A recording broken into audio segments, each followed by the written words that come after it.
Assalamualaikum warahmatullahi wabarakatuh.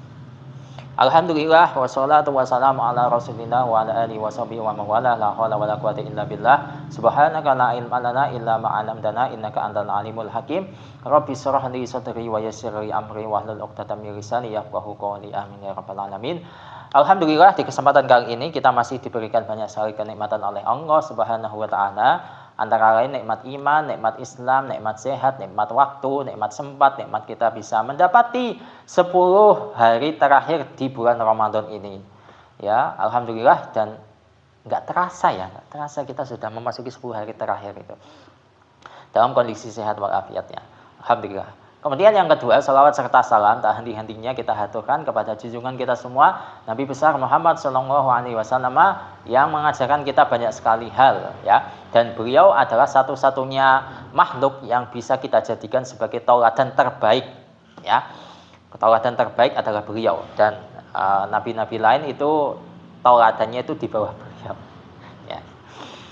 Kemudian untuk selanjutnya yang akan kita kaji di video kali ini adalah kajian terakhir di bab puasa sunnah, dan setelah ini itu sudah selesai, dan sebagaimana kemarin saya mention bahwa untuk video selanjutnya kalau ini sudah selesai itu kita akan membahas bab iktikaf ya. Jadi itu. Nah, untuk yang akan kita bahas di video kali ini itu mengenai pembahasan ketika seseorang itu memutus ibadah fardu di tengah jalan. Apakah itu boleh atau tidak? Nah, itu kita akan membahasnya. Jadi mari kita mulai kajian sore hari ini. Kita mulai kajian kita di sore hari ini dengan bacaan surat Al-Fatihah yang hadiahnya kita haturkan kepada Roh Syekh Zakaria Al-Ansori. Bismillahirrahmanirrahim. Ila hadratin Nabi Mustafa Muhammadin sallallahu alaihi wasallam wa alihi wa azwajihi wa dzurriyyatihi wa ahli baitihi wa ila hadrati Rohi Syekh Zakaria Al-Ansori wa usulihi wa furu'ihi. Al-Fatihah. A'udzubillahi minasyaitonir rajim. Bismillahirrahmanirrahim. Alhamdulillahirabbil alamin arrahmanirrahim maliki yaumiddin iyyaka na'budu wa iyyaka nasta'in ihdinas siratal mustaqim siratal ladzina an'amta 'alaihim ghairil maghdubi 'alaihim waladdallin amin. Bismillahirrahmanirrahim. Qala al-musannif Syekh Zakaria Al-Ansori rahimahullahu ta'ala wa nafa'ana bihi wa bi ulumihi wa bi ulumi sa'iri salihina wa bi ulumi masyayikhina fid dharain amin. Amin ya rabbal alamin. Wa haruma, ya itu bisa wa haruma, wa hurima juga bisa sih. Kalian terserah mau pilih yang mana. Wahurima atau waharuma qat'u fardin ainiyin, haram hukumnya atau diharamkan memutus ibadah fardu ain, fardu yang bersifat masing-masing pribadi, walau ghairu fawriyin, meskipun itu dilakukan dengan kondisi tidak sengaja atau tidak dilakukan secara langsung gitu. Contohnya ka'allam yata'adda bitakrihi litalabusihi bifardin, seperti orang tadi itu tidak melanggar ibadah fardu ain tadi, atau ka'alam yuta'adda juga bisa, seperti ibadah fardu tadi itu tidak dilanggar bitakrihi dengan cara ditinggalkan. Alasan ditinggalkannya litalabusihi bifardin, karena ibadah fardu tadi itu talabus atau rancu atau bercampur dengan fardu lain. Misalkan sholat fardu kita laksanakan dengan berjamaah, sholat fardunya itu hukumnya fardu ain, jamaahnya itu hukumnya fardu kifayah. Nah, di sini ada percampuran dua fardu, ya kan? Contohnya saya misalkan kita melaksanakan sholat duhur berjamaah, ya. Ketika kita mendapatkan 2 rakaat, tiba-tiba kita memutus ya sholat duhur tadi dengan berjamaah karena sudah mendapatkan 2 rakaat. Alasan memutusnya itu karena saya misalkan memutus gara-gara kondisi mendung. Nah, seperti sekarang ini mendung dan kita punya jemuran. Nah, di 2 rakaat tadi itu kalau misalkan jemuran ini nggak diangkat, itu nanti terkena hujan dan menjadi basah. Nah, karena alasan seperti itu, hanya alasan seperti itu tidak diperbolehkan untuk memutus sholat duhur tadi. Ya, dalam kondisi berjamaah tadi itu nggak boleh. Alasannya itu tidak bisa diterima. Ya, kalau seperti itu. Meskipun itu tidak dilakukan secara langsung ya, spontan, tidak dilakukan seperti itu tetap haram ya. Nah, kemudian selanjutnya wa kharaja bil aini fardul kifayati. Yang bukan termasuk fardu ain itu ya fardu kifayah, jelas ya. Kalau fardu ain itu fardunya itu masing-masing ain, masing-masing pribadi. Kalau fardu kifayah berasal dari kata kafa yakfi, cukup. Berarti kalau udah ada satu orang yang melaksanakan, maka yang lainnya itu tidak terkena dosa. Fal asahhu kama qala al-Ghazali wa ghairuhu. Nah, untuk pendapat yang ashah sebagaimana disampaikan oleh Imam Ghazali dan imam lainnya, annahu la yahrumu atau la yuhramu, ya bisa dua-duanya, qat'uhu illal jihada wa sholatal janazati wal hajja wal umrata. Bahwasannya tidak haram memutus fardu. Nah, ini bisa fardu ain, bisa fardu kifayah. Soalnya setelah illa itu ada yang fardu ain, ada yang fardu kifayah gitu. Jadi saya artikan gitu saja ya, bahwasannya tidak haram memutus fardu kecuali fardunya tersebut itu. Contohnya seperti jihad. Kalau jihad itu fardu ain ya. Jadi ketika seseorang itu sedang melaksanakan jihad, kok tiba-tiba dia melarikan diri dari jihad, maka itu hukumnya haram. Ya, haram karena jihad itu fardu ain dan ada kalanya jihad itu fardu kifayah. Ya. Kemudian wasolatal janazati. Ya, tidak boleh kecuali jika ibadah itu berupa sholat jenazah. Meskipun sholat jenazah itu fardu kifayah, tapi ketika seseorang itu sedang melaksanakan sholat jenazah, ya sudah takbir yang kedua, kok dia memutus sholat jenazah, itu haram. Meskipun itu hanya fardu kifayah. Ngeremehkan fardu kifayah itu meskipun kifayah tetap fardu ya. Wal hajjah, haji. Nah kalau haji ini fardu ain ya. Sedang melaksanakan haji kok tiba-tiba di tengah pelaksanaan kok diputus, langsung kembali ke negara asal, itu haram ya. Wal umrata, umrah ini juga fardu ya. Sedang melaksanakan umrah, di tengah melaksanakan umrah tiba-tiba memutusnya dan dia kembali ke negara asalnya, itu juga haram ya. Nah untuk fardu-fardu selain tadi, selain jihad, sholat jenazah, haji, umrah, itu tidak haram kalau diputus. Itu menurut Imam Ghazali dan imam lainnya ya. Di sini yang dikasih pengecualian itu hanya jihad, sholat jenazah, haji dan umrah. Berarti kalau sholat 5 waktu boleh memutusnya. Ya gimana ya? Saya nggak mau menyimpulkan nanti khawatir salah ya. Tapi kalau melihat keterangan redaksi awal tadi itu nggak boleh ya, haram memutus fardu ain. Karena mau bagaimanapun, kalau kita melaksanakan sholat fardu, ya, itu berarti kan kita sedang fokus ibadah kepada Allah. Nah, di tengah kita berkoneksi, ya, dengan Allah, kok tiba-tiba kita dengan sengaja memutus hubungan tadi, itu kan membuat Allah kecewa ya. Hamba saya ini kenapa kok memutus hubungan dengan saya? Gitu. Nah, wakila yuhramu kal aini, tapi ada yang berpendapat bahwa haram hukumnya memutus ibadah yang fardu kifayah sebagaimana haram memutus ibadah yang fardu ain. Jadi antara fardu kifayah dengan fardu ain itu sama-sama haram kalau ibadahnya itu diputus di tengah jalan ya. Nah, kemudian di sini ada pengecualian. Wa innama lam yuhram qat'u ta'allumil ilmi alaman anasa ya. Mungkin bacanya anasa. Kalau saya cek di kamus itu bacanya anasa. Alaman anasa an-najabata fihi min nafsihi.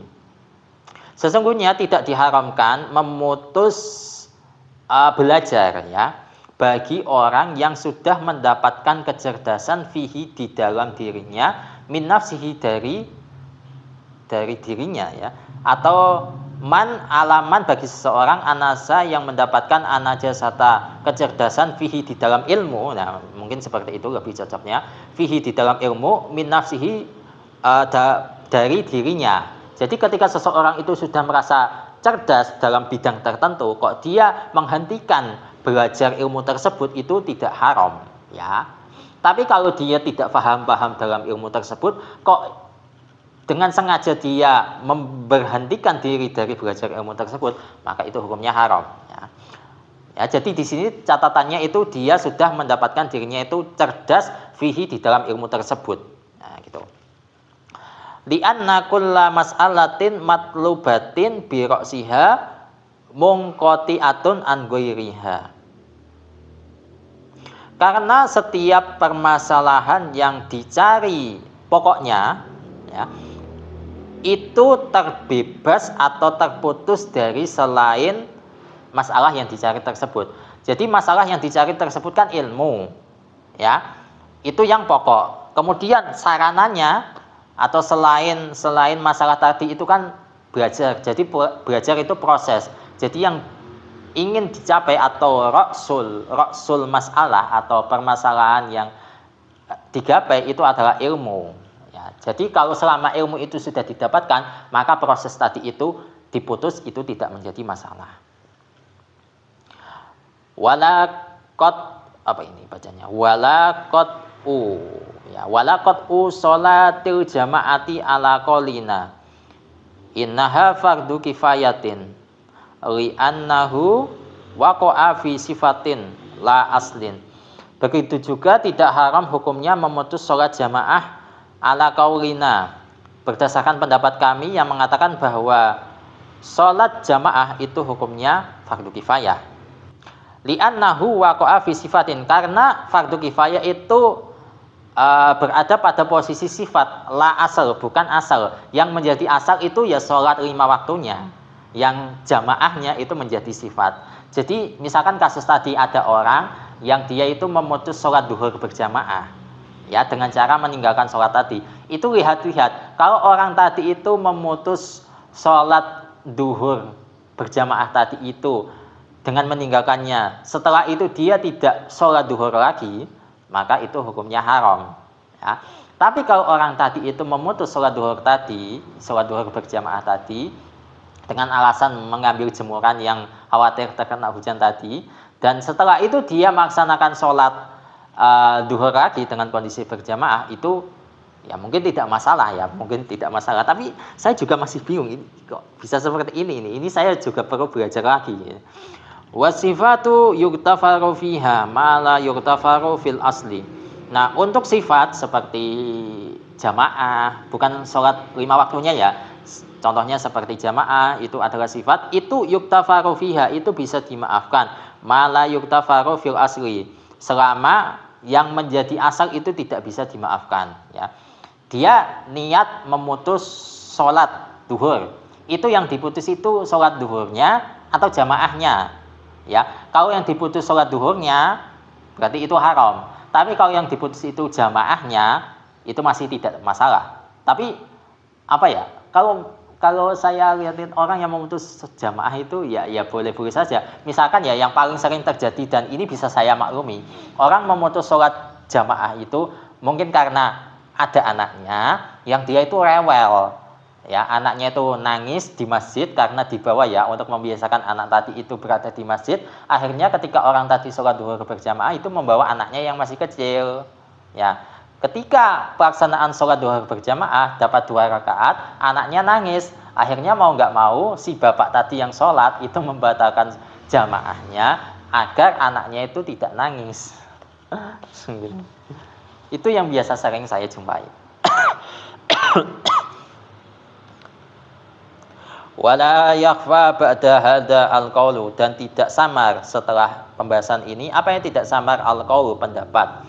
Wa in sahahahu al-Taju as-Subki, dan meskipun qaul ini itu disahkan oleh Imam Tajuddin as-Subki, tabaan lima sahahahu Ibnu Rif'ah, dalam rangka mengikuti pendapat yang dianggap sahih oleh Imam Ibnu Rif'ah fil Matlab, di dalam kitab beliau yang berjudul Al-Matlab, fi babil wadi'ah, di dalam bab wadi'ah.